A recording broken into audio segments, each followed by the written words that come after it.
morning children. How are you all? I am in the picture of health. तो चलिए बात करते हैं कंप्यूटर्स की और आज हम पढ़ेंगे चैप्टर नंबर 3 एक्सप्लोरिंग HTML। है ना। आई होप कि सबने चैप्टर्स को बहुत अच्छे से रीड किया होगा। जिसने नहीं किया है कर लो पहले, तभी समझ में आएगा, वरना कुछ समझ में नहीं आएगा। ठीक है, तो let's start. What is HTML?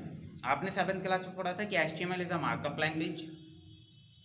HTML is a hypertext markup language which is used to create a web pages।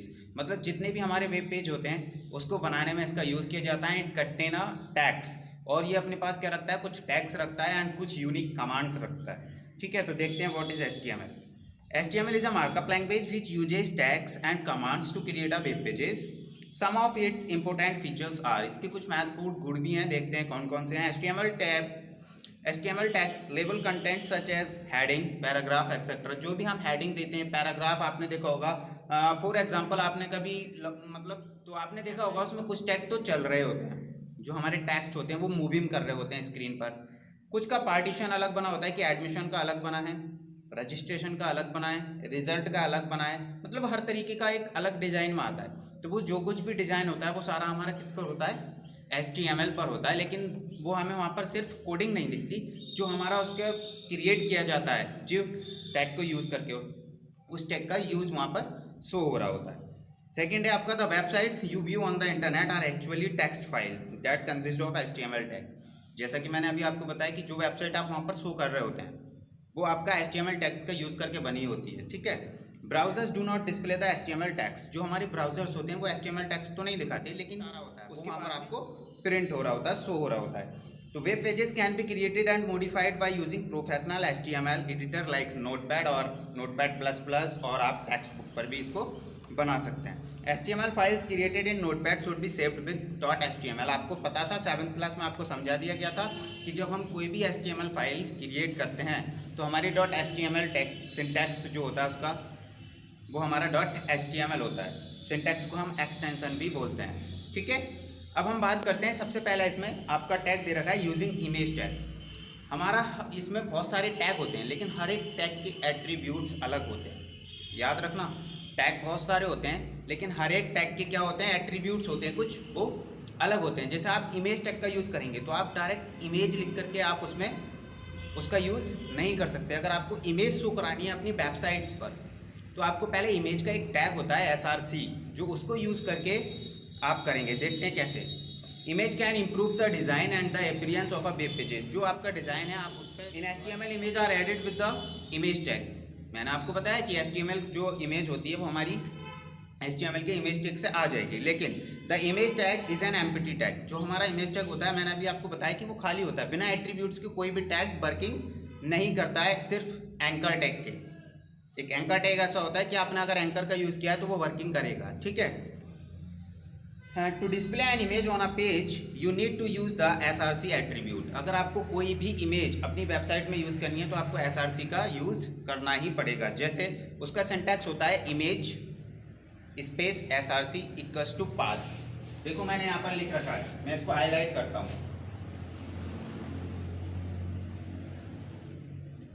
चलिए, इमेज लिखा, इमेज हमारा टैग है, हमने टैग ओपन किया इमेज। इसमें हमारे पास क्या दे रखा है कि SRC हमने एट्रीब्यूट्स लिया, इक्वल्स टू मैंने यहाँ पर दे रखा है पाथ। इस पाथ का क्या मतलब है, पाथ मानी होता है रास्ता, रूट। इसका जो रूट है मतलब आपने जिस भी फोल्डर में, जिस फोल्डर के अंदर आपने उस फाइल को सेव कर रखा है, उस फोटो को सेव कर रखा है, उस इमेज को सेव कर रखा है, तो उसका एड्रेस सारा यहाँ पर आएगा। उसका एड्रेस क्या आएगा, यहाँ पर एड्रेस आएगा, और हम उस एड्रेस को URL एड्रेस भी बोल सकते हैं। लास्ट में एक चीज और आपको देखनी होगी कि उस इमेज का जो सिंटैक्स होगा, अगर JPG है तो JPG, अगर IMG है तो IMG डॉट लगा करके, और अगर JPEG है तो JPEG, और अगर PSD है तो .psd। आपने देखा होगा जब आप छोटे फोन से, कीपैड फोन से जब आप फोटो क्लिक करते हैं तो .img करके इमेज सेव होती है। एंड्रॉयड में आई थिंक JPEG करके होती है, आपकी JPG होती है। तो ये सब हमारा अभी आगे फोटोशॉप आएगा, उसमें हम पढ़ेंगे कि फोटोज के सिंटैक्स कितने होते हैं। अभी फिलहाल .jpg है यहाँ पर, तो आप अपने एड्रेस लिखेंगे पूरा उसका। जैसे आप सपोज करो C ड्राइव में थी तो आप यहाँ पर C ड्राइव लिखेंगे कॉलन लगा के, फिर जिस फोल्डर के अंदर थी उस फोल्डर का नेम, फिर उस फोल्डर का नेम, फिर उस इमेज का नेम और .jpg। ठीक है, तब आपकी इमेज वेबसाइट पर आपकी प्रिंट हो जाएगी। जैसे ही मैं इस प्रोग्राम को रन करूंगा, बाकी कोडिंग तो आपको पता है कि पहले HTML टैग ओपन करते हैं, फिर हेडर लिखते हैं, फिर हेडर में हमें कोई टाइटल जैसे देना है इमेज टैग। तो ये हमारा जैसे ये डिस्प्ले होगा तो यहाँ पर लिख रहा होगा इमेज टैग, जो मैंने अभी आपको हेडिंग में दिया है वो हमारा इमेज टैग लिख रहा होगा। उसके बाद में एक इमेज शो हो रही होगी।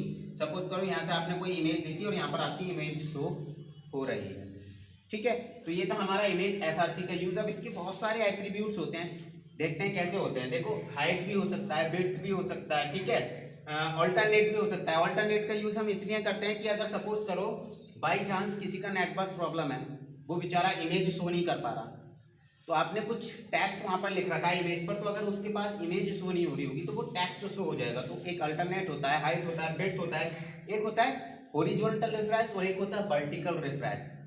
हॉरिजॉन्टल ये होता है ना क्षैतिज, वर्टिकल, ठीक है। तो हम क्या करते हैं कि हॉरिजॉन्टल और वर्टिकल की हम उसमें साइज दे देते हैं कि हॉरिजॉन्टल अगर है तो इतना रहेगा, वर्टिकल हमें चाहिए इतना तो इतना रहेगा। तो वहाँ पर इमेज उसके अकॉर्डिंग आपकी स्क्रीन पर सॉर्ट हो जाती है, ठीक है। देखिए, टर्न ओवर द पेज, यहाँ पर कुछ एट्रीब्यूट्स दे रखे हैं। जैसे पहला था SRC का यूज़ मैंने आपको बता ही दिया। उसके बाद ऑल्टरनेट का भी यूज़ बता दिया कि भाई अगर आपको इमेज के ऊपर कोई टेक्स्ट देना है, सपोज करो मैंने यहाँ पर ये इमेज लगा रखी है सेंट थॉमस पब्लिक स्कूल की, यहाँ पर लिख दिया यूजर नेम, यहाँ पर लिख दिया पासवर्ड। अब ये आपका इमेज के ऊपर ही शो होगा अगर मैंने अल्टरनेट करके लिखा है इसको तब, ठीक है। दूसरा आपका विड्थ, हाइट, इसकी हाइट कितनी रखनी है, विड्थ कितनी रखनी है, ठीक है, इमेज की। उसके बाद होता है हमारा बॉर्डर में हम कर सकते हैं कि इमेज का ये जो बॉर्डर है ये आप कितना डार्क शो कराना चाहते हैं। अभी देखो मैंने इसको बोल्ड कर दिया, अभी ये 2 का बॉर्डर हो गया, लगभग 2 मान लीजिए कि मैंने इसका बॉर्डर 2 दे रखा है कि मेरी इमेज हाईलाइट हो जाएगी, ठीक है। उसके बाद हॉरिजॉन्टल रिफ्रेश मैंने अभी बताया कि कितनी हाइट पर रखना है, कितनी हॉरिजॉन्टल और कितना वर्टिकल स्पेस में इसको रखना है, इसकी हाइट कितनी रखनी है इमेज की। उसके बाद हमारा होता है एक अलाइजमेंट टैग तो सबने पढ़ा था, आपने MS वर्ड में भी पढ़ा, एक्सेल में भी पढ़ा, यहाँ तक कि आपने फोटोशॉप में भी पढ़ा और प्रेजेंटेशन में भी पढ़ा, ठीक है ना। तो अलाइजमेंट का मतलब होता है कि हमारे पास बहुत तरीके के अलाइजमेंट होते हैं, एक सेंटर, मिडिल, लेफ्ट और राइट, ठीक है। सेंटर मिडिल एक ही होता है ना, तो आपका लेफ्ट और राइट और मिडिल। अब आपको ये इमेज लेफ्ट में शो करानी है, राइट में शो करानी है स्क्रीन के, या सेंटर में शो करानी है, जहां पर भी आपको बॉटम में शो करानी है कि टॉप में शो करानी है, जहां पर भी आपको शो करानी है तो आप किसका यूज करेंगे, अलाइजमेंट का। और अलाइजमेंट में अगर आपने लिख दिया, जैसे सपोज करो मैंने इमेज लिखा, इमेज के बाद मैंने अलाइजमेंट टैग यहाँ से मैं ओपन कर रहा हूँ, टैग अलाइज, ठीक है। इसके बाद क्या करूंगा मैं, इक्वल्स टू इन्वर्टेड कॉमा में लिखूंगा सेंटर। तो यहाँ पर ये हमारी जो इमेज आएगी वो हमारी कहाँ पर आएगी, सेंटर में आएगी, ठीक है। तो आप इसका भी यूज कर सकते हैं। चलिए अब देखते हैं सेंटर टैग क्या होता है। सेंटर एक अपने आप में भी टैग है, उसके भी कुछ एट्रीब्यूट्स होते हैं, देखते हैं। सेंटर टैग आपको पता चल गया कि अलाइजमेंट के अंदर ही हमारा सेंटर टैग होता है। चलो देखते हैं। In HTML the centre tag is used to centralise the text और इमेजेस। जो भी आप इमेजेस से पहले अगर आप लगा देंगे, सपोज करो आपने इमेज का भी एक प्रोग्राम बनाया था और इमेज से पहले आपने अगर सेंटर टैग का यूज कर लिया, केवल बस इतना लिखा सेंटर, ठीक है, तो ये क्या होगा यहाँ पर, और आपका यहाँ पर कोई टैग लग रहा था, सपोज करो इमेज वाले ही लग रहा था, image equals to SRC, sorry image space SRC equals to इसका जो भी पाथ है वो और .jpg, ठीक है। ये हमारा यहाँ तक आ गया और ये बंद, और उसके बाद में हमारा सेंटर बंद, ठीक है। सेंटर टैग मैंने इस इमेज टैग में लगा दिया। तो अब जो मेरी इमेज आएगी वो बाय डिफॉल्ट जब ये प्रोग्राम रन होगा, तो सपोज करो ये आपकी स्क्रीन है, ठीक है। अब आपकी स्क्रीन का सेंटर यहाँ पर होगा, तो आपकी जो इमेज आएगी वो पूरे सेंटर में आएगी, इधर भी दोनों तरफ बराबर होगा स्पेस, और आपकी सेंटर में आएगी। तो ये होता है हमारे सेंटर टैग का यूज। इसमें एक बहुत इंपॉर्टेंट टैग होता है marquee tag, which is used to scroll the text or images, or I can say that कि which is used to moving the text on a screen, है ना। आप उसको स्क्रॉल भी कह सकते हैं। स्क्रॉल बटन आपका क्या करता है, माउस का अप डाउन करता है, मीन्स स्क्रीन को ऊपर नीचे चलाता ही तो है। तो आप उसको मूविंग करके भी लिख सकते हैं और स्क्रॉल करके भी लिख सकते हैं, ये आपकी हेडेक है। तो चलिए देखते हैं मार्क्यू टैग क्या होता है। मार्क्यू टैग जो होता है हमारा, Define a moving piece of a text or images in HTML document that scrolls across the page in the vertical or horizontal direction. आप इसको ऐसे भी चला सकते हैं और ऐसे भी चला सकते हैं। आपने देखा होगा जब आप कोई वेबसाइट ओपन करते हैं जैसे sarkariresult.com, तो उसमें ब्लू कलर के जो टेक्स्ट आ रहे होते हैं वो मूव कर रहे होते हैं। जो अभी आपकी न्यू नोटिफिकेशन आती है उस साइट पर, तो वो आपकी मूव कर रही होती है। तो वो किसके थ्रू कर रही होती हैं? उन्होंने उस इंफॉर्मेशन को लिखने से पहले एक मार्क्यू टैग होता है, ठीक है, QUEE मार्क्यू टैग उन्होंने यूज किया होता है। और यहाँ पर कोई भी इंफॉर्मेशन लिखी, जैसे सपोज करो मैं लिख देता हूँ कंप्यूटर, ठीक है, और यहाँ पर मैंने बंद कर दिया मार्क्यू। अब बाय डिफॉल्ट के केस में क्या होगा कि मैंने यहाँ पर यदि वर्टिकल स्पेस वाली तो बात ही नहीं करी ना हॉरिजॉन्टल वाली, तो ये बाय डिफॉल्ट कैसे स्क्रीन पे मूव करेगा? इधर से इधर की ओर, ठीक है, ऐसे ही चलता रहेगा ये। इसमें यहाँ पर मूव करते हुए आपको दिखाई देगा, ठीक है। जैसे इसमें एक एग्जांपल दे रखा है, आप देख सकते हैं। देखिए इन्होंने एक एग्जांपल लिया है, बहुत ध्यान से देखो इसको। मैं एग्जांपल पढ़ रहा हूँ, आप अपनी बुक में ध्यान से पढ़ना, ठीक है। पहले HTML टैग ओपन किया, फिर एक हेडर टैग ओपन होता है। उसके बाद में हेडर में अगर आपको कुछ हेडिंग या टाइटल्स देना है तो आप मेंशन कर सकते हैं, नहीं आप उसको ऐसे ही सिंपल बंद कर सकते हैं। उसके बाद आपका होता है body tag start. Body tag में आप बॉडी टैग जैसे ही आप यूज करते हैं, ठीक है, आप इसके बाद क्या लिख सकते हैं यहाँ पर? BG colour. बीजी कलर का मतलब समझते हैं? बैकग्राउंड कलर अगर आपको स्क्रीन का चेंज करना है, बाय डिफॉल्ट व्हाइट होता है, अगर आपको यहाँ पर करना है ब्लू, तो आप यहाँ पर लिख सकते हैं ब्लू, बैकग्राउंड कलर ब्लू। और फिर उसके बाद में आप इसको बॉडी को बंद कर सकते हैं। अगर आपको इसमें अब मार्क्यू का टैग यूज करना था, marquee, this is a example of marquee text, ठीक है। यहाँ पर एक मार्क्यू लिख देंगे और बीच में जो टेक्स्ट होगा वो लिख देंगे, जैसे अभी मैंने यहाँ पर लिखा, और उसके बाद मार्क्यू ऐसे बंद हो जाएगा। उसके बाद क्या होगा कि आपका बॉडी बंद, HTML बंद। और जब आप इस प्रोग्राम को रन करेंगे, ठीक है, तो वहां पर आपका लिखा होगा this is a marquee example, और वो आपका मूव कर रहा होगा स्क्रीन पर, ठीक है। जिसके पास लैपटॉप है वो अपना नोटपैड पर इस कोडिंग को लिखकर, इस एग्जांपल को लिखकर जो आपकी बुक में दे रखा है, ठीक है, और आप इसको रन करके देखना, आपको सब समझ आ जाएगा। Is that clear? चलिए बात करते हैं HTML के मार्क्यू टैग में भी बहुत सारे हमारे एट्रीब्यूट्स होते हैं। वो कौन कौन से होते हैं? जैसे पहला होता है आपका बिहेवियर। बिहेवियर का क्या होता है? Define the type of scrolling होता है, और उसमें आपको कुछ नहीं करना होता है। जैसे आपने मार्क्यू लिखा और इसके बाद में आपको इसका बिहेवियर देना है, तो यहाँ पर आप इसको बंद ना करके यहाँ पर पहले आप लिखेंगे बिहेवियर, ठीक है। उसके बाद आप इसको बंद करेंगे और फिर यहाँ पर आपका मार्क्यू स्लैश और स्पेस बिहेवियर करके बंद हो जाएगा, ठीक है, समझ आ गया। उसके बाद होता है हमारा बीजी कलर। हम इसका भी बैकग्राउंड कलर चेंज कर सकते हैं कि जिस टेक्स्ट में हमारा ये मूव कर रहा है वहां पर व्हाइट है, ठीक है। पूरी स्क्रीन हमने अभी ब्लू कर दी थी, अभी ये हमारा टेक्स्ट जो इस पे रन हो रहा है, इस टेक्स्ट का कलर जो था वो व्हाइट है।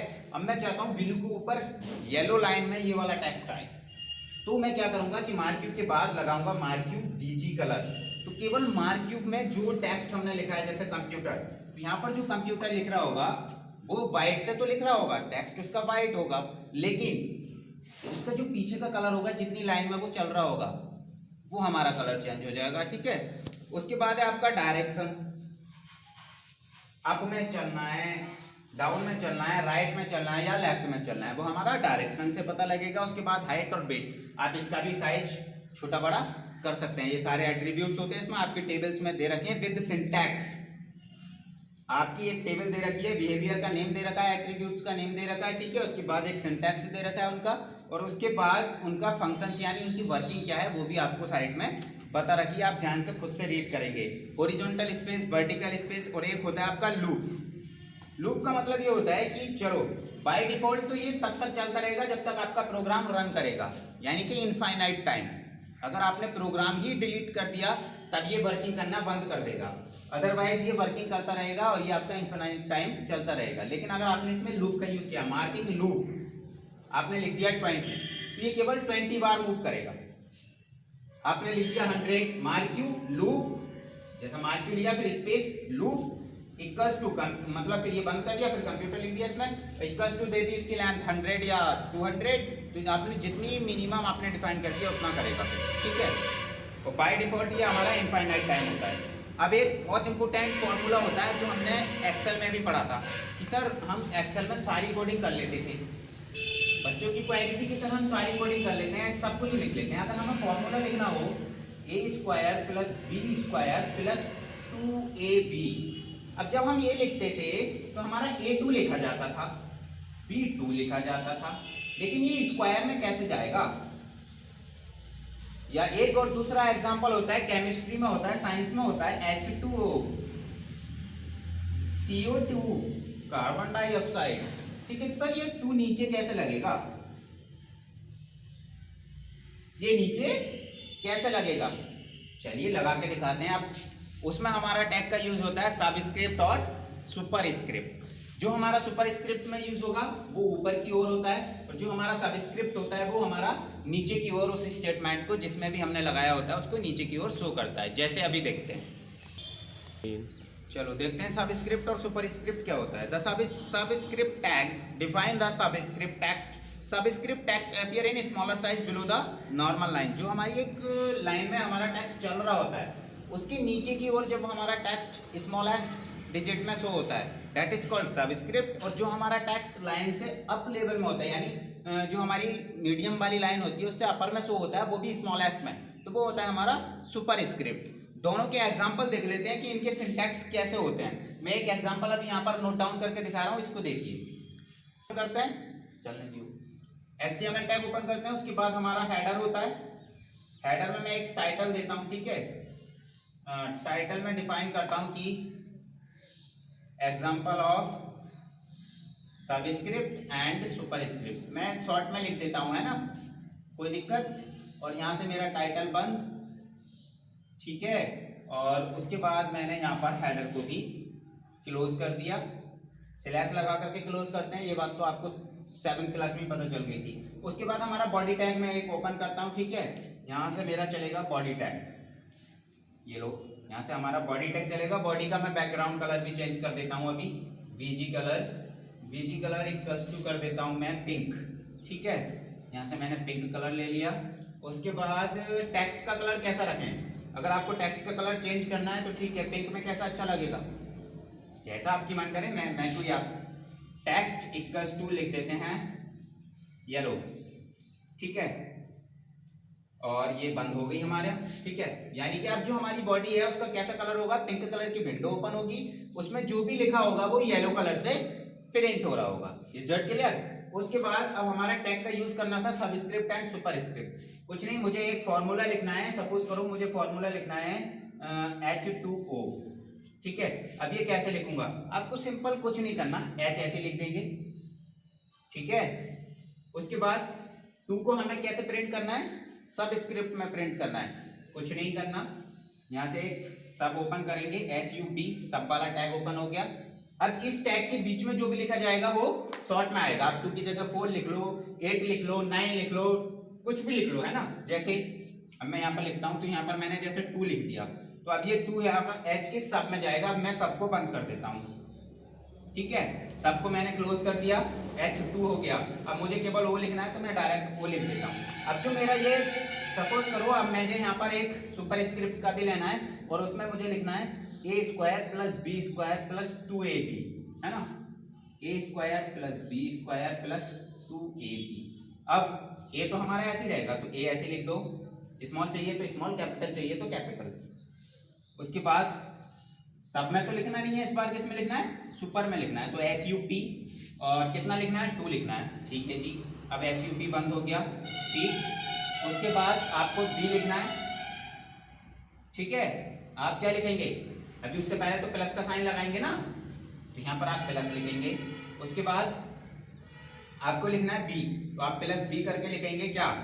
फिर से सुपर का स्पेस ओपन हो जाएगा, सुपर = अब यहाँ पर सुपर में क्या आएगा? फिर से 2 और फिर सुपर बंद, ठीक है। उसके बाद फिर से प्लस लिखना है और आप कुछ नहीं करना, 2AB ऐसे लिख दो, ठीक है। अब आप क्या करेंगे? पहले बॉडी बंद हो जाएगा, बाद में आप HTML को बंद कर दो। उसके बाद Ctrl S को प्रेस करेंगे, Ctrl S से इस फाइल का नाम दे दो सबस्क्रिप्ट एंड सुपरस्क्रिप्ट .html। और जब ये फाइल सेव हो जाएगी डायरेक्ट F5 से आप इसको रन कर सकते हैं, ठीक है। शिफ्ट F5 के साथ में जब हम इसको रन करेंगे तो हमारी एक विंडो ओपन हो जाएगी, और विंडो जब ओपन हो जाएगी तो वहां पर लिखा होगा example of subscript and superscript. Yellow colour का इसका क्या होगा, टेक्स्ट जो लिखा है, और जो बैकग्राउंड होगा इसका बैकग्राउंड कलर वो होगा पिंक। उसके बाद कुछ नहीं होगा, यहाँ पर लिख रहा होगा H2O, और यहाँ पर लिख रहा होगा A² + B² + 2AB। Is that clear? समझ में आ गया सबस्क्रिप्ट एंड सुपरस्क्रिप्ट का एग्जांपल? इसमें कुछ नहीं करना है, इट्स वेरी सिंपल लैंग्वेज है ना। इसमें आपको कुछ नहीं करना, जितना भी H को आप कैपिटल में नहीं लिख पाए स्मॉल में लिख दिए तो कोई बात नहीं, यहाँ पर आपका बस रिजल्ट में थोड़ा सा फर्क आएगा कि यहाँ H2O स्मॉल में शो होगा, आपको कुछ नहीं करना होता इसमें, ठीक है। उसके बाद हम इसमें दे रखा है आपका टेबल्स कैसे क्रिएट करते हैं। बहुत ही इंपॉर्टेंट चीज है कि टेबल को हम कैसे क्रिएट करते हैं HTML में। आपने देखा होगा, अभी मैंने आपको बताया एग्जाम्पल sarkariresult.com, उसमें आपका एडमिशन का पोर्शन अलग बना होता है, पूरा रिजल्ट का अलग बना होता है, और मतलब जो वैकेंसीज अभी न्यू चल रही होती हैं वो आपका एक अलग कॉलम बना होता है। तो मतलब टेबल को हम कैसे क्रिएट करते हैं HTML में वो और सीख लेते हैं। चलो अभी हम क्रिएटिंग टेबल से पहले आपकी एक एक्सरसाइज दे रखी है ना, उसमें पहला क्वेश्चन आपसे पूछा गया है, आपको 1 वर्ड के आंसर देने हैं। और पहला है आपका which attributes of marquee tag is used to change the type of scrolling. मतलब अगर आपको स्क्रॉलिंग का जो टाइप है उसको अगर चेंज करना है तो हम कौन से टैग का यूज करेंगे, मतलब कौन से एट्रीब्यूट्स का यूज करेंगे। मैंने आपको समझाया था, बताओ जरा। अगर आपको वीडियो ने ध्यान से देखा था, खैर ठीक है मैं बता देता हूँ, लेकिन आपको ध्यान रखना है, बहुत ध्यान से वॉच करनी है, ठीक है। बिहेवियर वाला टैग का मैंने आपको यूज बताया था, उसमें आपकी टेबल्स दे रखी है, आप उसमें पढ़ लेना, ठीक है। सेकंड क्वेश्चन है this tag is used to align the text और image in a centre. Very good, centre tag ही होता है, हाँ मुझे पता है, आपने सही बताया, सेंटर टैग होता है। थर्ड है आपका which character is used to indicate the closing tag in HTML। Confuse मत हो, मैंने इसमें ये पूछा है कि आपका HTML जो कैरेक्टर से हम उसको बंद करते हैं, एस्ट्रिक होता है या हमारा परसेंटेज का होता है, डॉलर का होता है, किसका होता है, हाँ ऑफ कोर्स स्लैश का होता है ना, ठीक है। एंड थर्ड है, फोर्थ है आपका what is the extension of HTML file. Very good, .html ही होता है, मुझे पता है, सबने बहुत तेजी से बताया। चलो creating a tables in HTML। अब HTML में टेबल्स को कैसे क्रिएट करते हैं उससे पहले हम सीख लेते हैं TD, TH and TROW। What is TROW, मतलब TR टैग क्या होता है, टेबल रो। जो हमारा डेटा होता है, हमें रो में, अगर टेबल में हमें रो क्रिएट करनी है तो हम यूज़ करेंगे TR टैग का, ठीक है। अच्छा हमारा एक होता है TH टेबल का यूज़ इसलिए होता है कि हमें कितने हेडर बनाने हैं, उसमें टेबल के हेडर कौन से होंगे। जैसे फॉर एग्जांपल मुझे एक टेबल बनानी है, उसमें नेम और क्लास लिखना है, तो आपका जो ये नेम और क्लास है ये आपका टेबल हेडर है, ठीक है।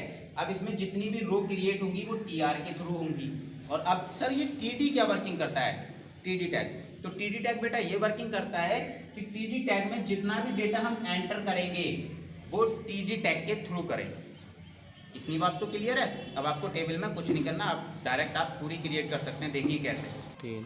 चलो अब हम टेबल्स का यूज करते हैं। देखो इसमें एक एग्जांपल दे रखा है आपका, first name, last name, age, तो और यहाँ पर 3-4 एंट्री दे रखी है। मैं इसी प्रोग्राम को आपको 2 एंट्रियों का करके दिखाता हूँ, है ना, कैसे करते हैं।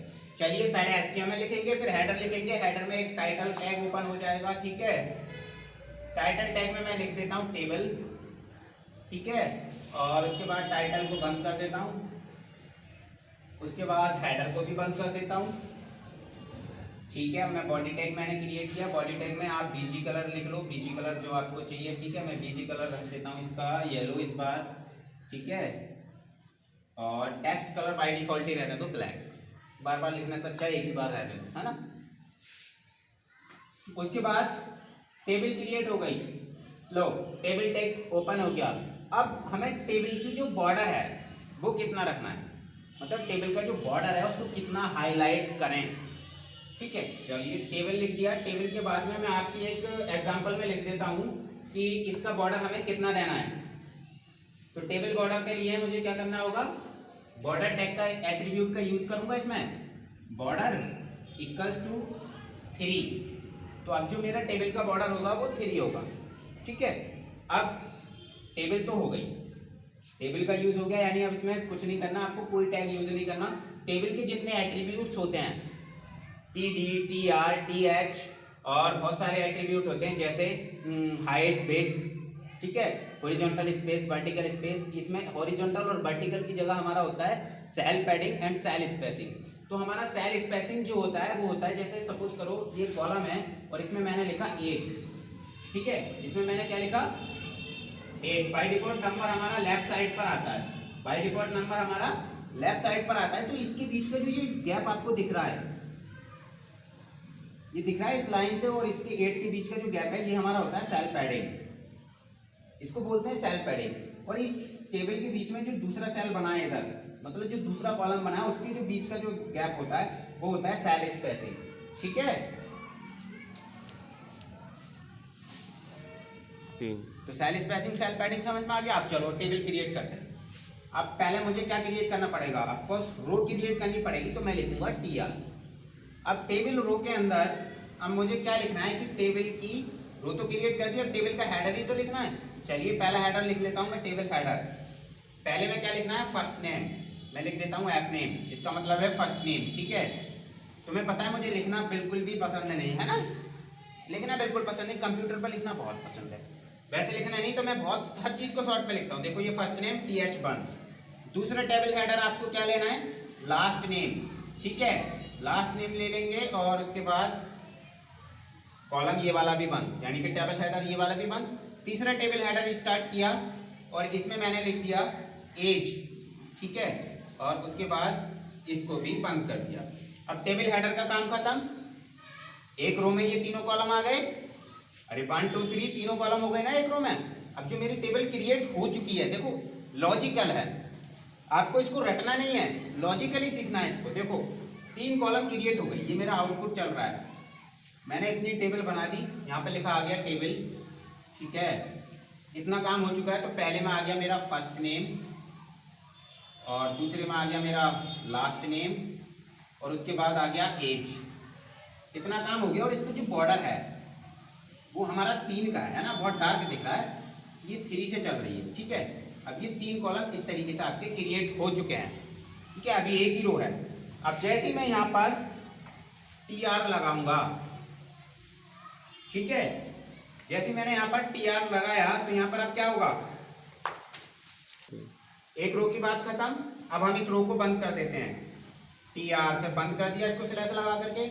अब दूसरी रो ओपन करते हैं, जैसे मैं यहाँ पर लिखूंगा TR, यहाँ पर एक ऑटोमेटिकली एक क्या होगा, इस आउटपुट में एक रो आपकी ये वाली तो कंप्लीट हो गई, दूसरी रो तैयार है।